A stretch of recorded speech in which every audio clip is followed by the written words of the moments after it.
ஹஜ்ஜத்துல் விதா. இறைத்தூது உலகின் முன் வைக்கப்பட்டது. லா இலாஹ இல்லல்லாஹ் முஹம்மதுர் ரசூலுல்லாஹ்.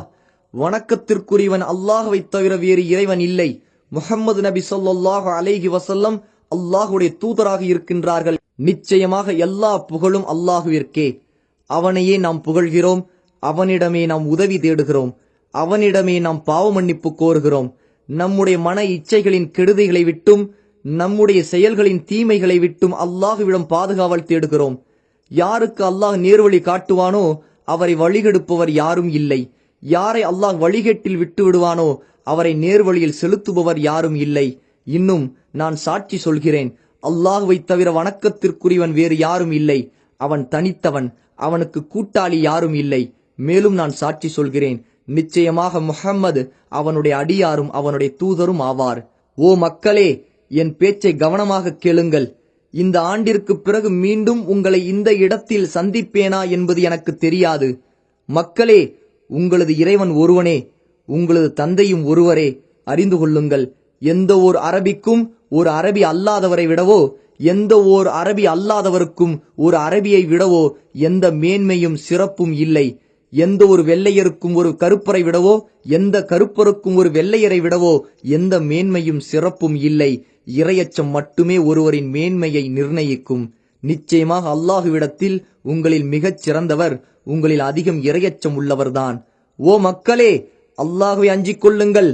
கருப்பு நிற அபிசீனிய அடிமை ஒருவர் உங்களுக்கு தலைவராக ஆக்கப்பட்டாலும் அவர் அல்லாஹுவின் நூலை கொண்டு உங்களை வழிநடத்தி அதை உங்களுக்கிடையில் நிலைநிறுத்தும் காலமெல்லாம் அவரது சொல்லை கேட்டு நடங்கள், அவருக்கு கீழ்ப்படியுங்கள். ஓ மக்களே, இந்த துல்ஹஜ் மாதமும் இந்த துல்ஹஜ் 9ஆம் நாளும் இந்த மக்காமா நகரமும் எவ்வளவு புனிதமானவையோ அப்படியே உங்களது உயிர்களும் உங்கள் உடைமைகளும் உங்கள் மானம் மரியாதைகளும் உங்களுக்கு புனிதமானவை. அறிந்து கொள்ளுங்கள், எனக்கு பிறகு ஒருவர் மற்றவரின் கழுத்தை வெட்டி மாய்த்துக் கொள்ளும் வழிகட்டவர்களாய் நிராகரிப்பாளர்களாய் மாறிவிடாதீர்கள். உங்களது இறைவனை நீங்கள் சந்திக்கும் வரை இப்படியே வாழுங்கள். நீங்கள் அனைவரும் தவறாமல் அல்லாஹ்வின் முன்னிலையில் ஆஜராகப் போகிறீர்கள். அப்போது அல்லாஹ் உங்களது செயல்களை பற்றி விசாரிப்பான். நான் மார்க்கத்தை உங்களுக்கு எடுத்துரைத்து விட்டேன். உங்களில் எவராவது மற்றவருடைய பொருளின் மீது பொறுப்பேற்றிருந்தால் அதை அவர் உரிய முறையில் அதன் உரிமையாளரிடம் ஒப்படைத்து விடட்டும். ஓ மக்களே, முஸ்லிம்கள் அனைவரும் சகோதரர்கள். உங்கள் அடிமைகள் விஷயத்தில் பொறுப்புணர்வோடு நடந்து கொள்ளுங்கள். அவர்களை நன்றாக பராமரியுங்கள். நீங்கள் உண்பதையே அவர்களுக்கும் உண்ணக் கொடுங்கள். நீங்கள் உடுத்துவதையே அவர்களுக்கும் உடுத்தச் செய்யுங்கள். ஓ குறைஷிகளே, நாளை மறுமைக்கான தயாரிப்புடன் மக்கள் வரும்போது நீங்கள் உங்கள் பிடரிகளின் மீது உலகச் சுமைகளை சுமந்து கொண்டு வந்து விடாதீர்கள். அப்போது அல்லாஹுவின் புறத்திலிருந்து நான் எந்த ஒரு விஷயத்திலும் உங்களுக்கு பலன் அளித்திட முடியாது. அறியாமை காலத்தின் அனைத்து விவகாரங்களும் என் பாதங்களுக்கு கீழே புதைக்கப்பட்டு விட்டன. அறியாமை காலத்தில் நிகழ்ந்துவிட்ட உயிர் கொலைகளுக்கு பழி வாங்குதல்கள் அனைத்தும் ரத்து செய்யப்பட்டு விட்டன. முதலாவதாக நம்மிடையே நடைபெற்ற கொலைகளில் ரபியா இப்னு ஹாரிஸின் மகன் கொலை செய்யப்பட்டதற்கான பழிவாங்கலை நான் தள்ளுபடி செய்கிறேன். அவன் பனு சாது குலத்தாரிடம் பால்குடி பாலகனாக இருந்து வந்தான். அவனை ஹுதைல் குலத்தார் கொன்றுவிட்டார்கள். அறியாமை காலத்தில் இருந்த வட்டியும் என் பாதங்களுக்கு கீழே புதைக்கப்படுகிறது. ஆனால் உங்கள் அசல் தொகை உங்களுக்கே உரியது. நீங்களும் அநீதி இழைக்க கூடாது, உங்களுக்கும் அநீதி இழைக்கப்படக்கூடாது. முதலாவதாக நம்மவர் கொடுத்திருந்த வட்டிகளில் அப்பாஸ் இப்னு அப்துல் முத்தலிபுக்குரிய வட்டியை நான் தள்ளுபடி செய்கிறேன். அவரது வட்டி அனைத்தும் அசலுடன் தள்ளுபடி செய்யப்படுகின்றன. ஓ மக்களே, ஒவ்வொருவருக்கும் சொத்தில் அவரவரின் உரிமைகளை அல்லாஹ் வழங்கி இருக்கின்றான். இனி எவரும் தமது எந்த வாரிசுக்கும் உயில் எழுதக்கூடாது. அறிந்து கொள்ளுங்கள், குழந்தை விரிப்புக்கே சொந்தமானது. அதாவது அனுமதிக்கப்பட்ட திருமண உறவுடன் இருக்கும் கணவனுக்கே குழந்தை உரியதாகும். மணமுடித்துக் கொண்ட பிறகும் விபச்சாரம் செய்பவர் கல்லெறிந்து கொல்லப்பட வேண்டும். எவர் தம் தந்தை அல்லாதவரை தம்முடைய தந்தையாக அழைக்கிறாரோ, எவர் தம் எஜமானர் அல்லாதவருடன் தம்மை இணைத்துக் கொள்கிறாரோ அவர்கள் மீது அல்லாஹுடைய வானவர்களுடைய இன்னும் மக்கள் அனைவருடைய சாபமும் உண்டாகட்டும்.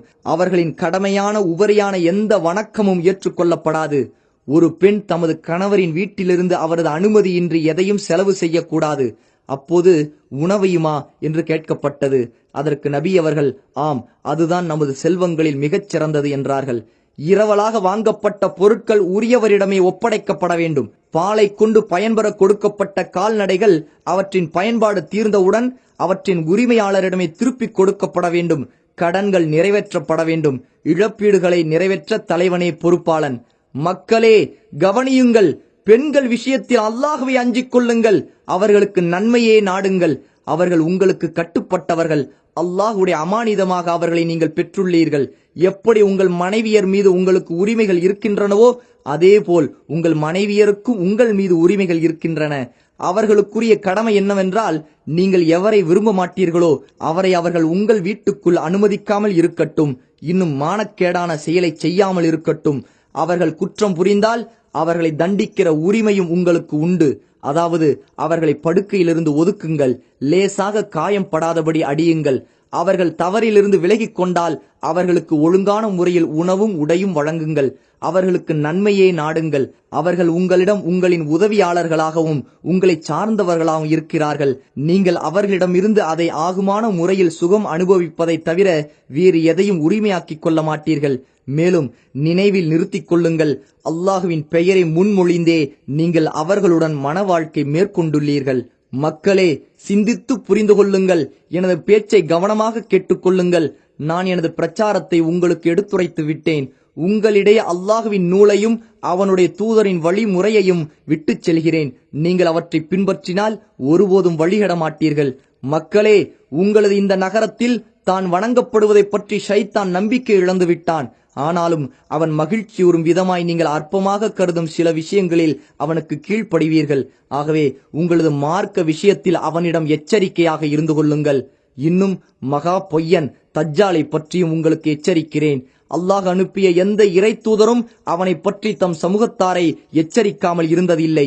இறை தூதர் நூஹ் அலைஹிஸ்ஸலாத்து வஸ்ஸலாம் அவர்கள் தம் சமூகத்தினருக்கு அவனை பற்றி எச்சரித்தார்கள். அவர்களுக்கு பின்னால் வருகை தந்த இறை தூதர்களும் எச்சரித்தார்கள். மேலும் என் சமுதாயத்தினரான உங்களிடையேதான் இறுதி காலத்தில் அவன் தோன்றுவான். அவனது அடையாள தன்மைகளில் ஏதேனும் சில உங்களுக்கு புலப்படாமல் போனாலும் நிச்சயமாக உங்களுடைய இறைவன் உங்களுக்கு தெரியாதவன் அல்லன் என்பது உங்களுக்கு நன்றாகவே தெரியும். இதை 3 முறை கூறினார்கள். உங்கள் இறைவன் ஒற்றை கண்ணன் அல்லன். ஆகவே தஜ்ஜாலோ வலது கண் குருடானவன். அவனது கண் ஒரே குலையில் துருத்தி கொண்டிருக்கும் திராட்சை போன்று இருக்கும். மாதத்தின் நாட்களை தன் இஷ்டப்படி முன் பின்னாக்குவதெல்லாம் இறை நிராகரிப்பை அதிகரிக்கும் செயலாகும். இதனால் நிராகரிப்பவர்கள்தான் வழிகெடுக்கப்படுகிறார்கள். ஏனென்றால் அவர்கள் தங்கள் இஷ்டப்படி மாதங்களை முன்பின்னாக்கி ஓர் ஆண்டில் அந்த மாதங்களில் போர் புரிவதை ஆகுமாக்கிக் கொள்கிறார்கள். மற்றோர் ஆண்டில் அதே மாதங்களில் போர் புரிவது கூடாது என்று தடுத்து விடுகிறார்கள். இவ்வாறு அவர்கள் செய்வதன் நோக்கமெல்லாம் தாங்கள் தடுத்திருக்கும் மாதங்களின் எண்ணிக்கையை அல்லாஹ் தடுத்திருக்கும் மாதங்களின் எண்ணிக்கைக்கு சரியாக்கி அல்லாஹ் தடுத்திருக்கும் மாதங்களையும் தாங்கள் ஆகுமாக்கிக் கொள்வதற்காகத்தான். அறிந்து கொள்ளுங்கள், நிச்சயமாக காலம் வானங்களையும் பூமியையும் அல்லாஹ் படைத்த அன்றிருந்த அதன் அமைப்பை போன்றே இப்போதும் சுற்றி வருகின்றது. அல்லாஹுவிடத்தில் மாதங்களின் எண்ணிக்கை 12 ஆகும். இப்படித்தான் வானங்களையும் பூமியையும் அல்லாஹ் படைத்த அன்று அவனது புத்தகத்தில் பதிவு செய்யப்பட்டுள்ளது. அவற்றில் 4 மாதங்கள் சங்கைக்குரியன, 3 தொடர்ந்து வருபவை. அவை துல் காதா, துல் ஹஜ், முஹர்ரம். 4வது ஜுமாதல் ஊலாவிற்கும் ஷாபானிற்கும் இடையில் உள்ள ரஜப் ஆகும். ஒவ்வொரு முஸ்லிமும் மற்ற முஸ்லிமுக்கு சகோதரர் ஆவார். முஸ்லிம்கள் அனைவரும் சகோதரர்களே. ஒரு முஸ்லிமின் பொருள் பிறருக்கு அறவே ஆகுமானதல்ல, மனமுவந்து கொடுத்தாலே தவிர. உங்களுக்குள் நீங்கள் அநீதம் இழைத்துக் கொள்ளாதீர்கள். ஓ மக்களே, உங்கள் இறைவனையே வணங்குங்கள். உங்கள் இறைவனுக்கே பயந்து கொள்ளுங்கள். கடமையான ஐவேளை தொழுகைகளையும் தவறாது பேணுங்கள். ரமலானில் நோன்பு நோற்று வாருங்கள். விருப்பமுடன் ஜக்காத்து கொடுத்து வாருங்கள். அல்லாஹுவின் இல்லத்தை ஹஜ் செய்யுங்கள். உங்களில் அதிகாரம் உடையோருக்கு கட்டுப்பட்டு நடங்கள். நீங்கள் சொர்க்கம் செல்வீர்கள். ஒருவர் குற்றம் செய்தால் அதற்கான தண்டனை அவருக்கே கொடுக்கப்படும். மகனுடைய குற்றத்திற்காக தந்தையோ தந்தையின் குற்றத்திற்காக மகனோ தண்டிக்கப்பட மாட்டார். ஒவ்வொரு இறை தூதரின் பிரார்த்தனையும் இந்த உலகிலேயே முடிந்து விட்டன. என் பிரார்த்தனையை தவிர நான் அதை மறுமை நாளுக்காக என் இறைவனிடம் சேமித்து வைத்திருக்கிறேன். அறிந்து கொள்ளுங்கள், மறுமை நாளில் இறை தூதர்கள் தங்களது சமுதாயத்தினர் அதிகமாக இருப்பதைக் கொண்டு மகிழ்ச்சி அடைவார்கள். அப்போது என்னை நீங்கள் கேவலப்படுத்தி விடாதீர்கள். நான் உங்களுக்காக கௌசர் நீர் தடாகத்திற்கு அருகில் உட்கார்ந்திருப்பேன். மக்களே, எனக்கு பின் எந்த ஒரு இறை தூதரும் இல்லை. உங்களுக்கு பின் எந்த ஒரு சமுதாயமும் இல்லை. இங்கு வந்திருப்பவர்கள் வராதவர்களுக்கு இந்த மார்க்கத்தை எடுத்துச் சொல்லட்டும். விஷயம் சென்று சேருபவர்களில் சிலர் நேரடியாக கேட்பவரை விட நன்கு ஆராயும் தன்மை உடையவராக இருக்கலாம். பிறகு நபி ஸல்லல்லாஹு அலைஹி வஸல்லம் அவர்கள் மக்களை நோக்கி, மறுமை நாளில் உங்களிடம் என்னை பற்றி விசாரிக்கப்படும் போது நீங்கள் என்ன சொல்வீர்கள் என்று கேட்டார்கள். அதற்கு அந்த மக்கள், நீங்கள் மார்க்க போதனைகள் அனைத்தையும் எங்களிடம் தெரிவித்து விட்டீர்கள், உங்களது தூதுத்துவ பொறுப்பை நீங்கள் நிறைவேற்றி விட்டீர்கள், சமுதாயத்திற்கு நன்மையை நாடினீர்கள் என நாங்கள் சாட்சியம் அளிப்போம் என்றார்கள்.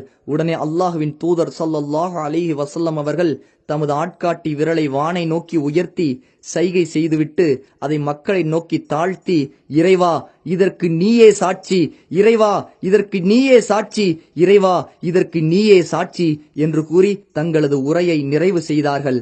இவ்வாறு அவர்கள் கூறிய அதே இடத்தில் அல்லாஹ் பின்வரும் வசனத்தை இறக்கி அருளினான். இன்றைய தினம் உங்களுக்காக உங்களுடைய மார்க்கத்தை முழுமையாக்கிவிட்டேன். மேலும் நான் உங்கள் மீது என் அருட்கொடையை பூர்த்தியாக்கிவிட்டேன். இன்னும் உங்களுக்காக நான் இஸ்லாமை மார்க்கமாக தேர்ந்தெடுத்துக் கொண்டேன், அங்கீகரித்துக் கொண்டேன். அல் குர்ஆன் அத்தியாயம் 5 வசனம் 3.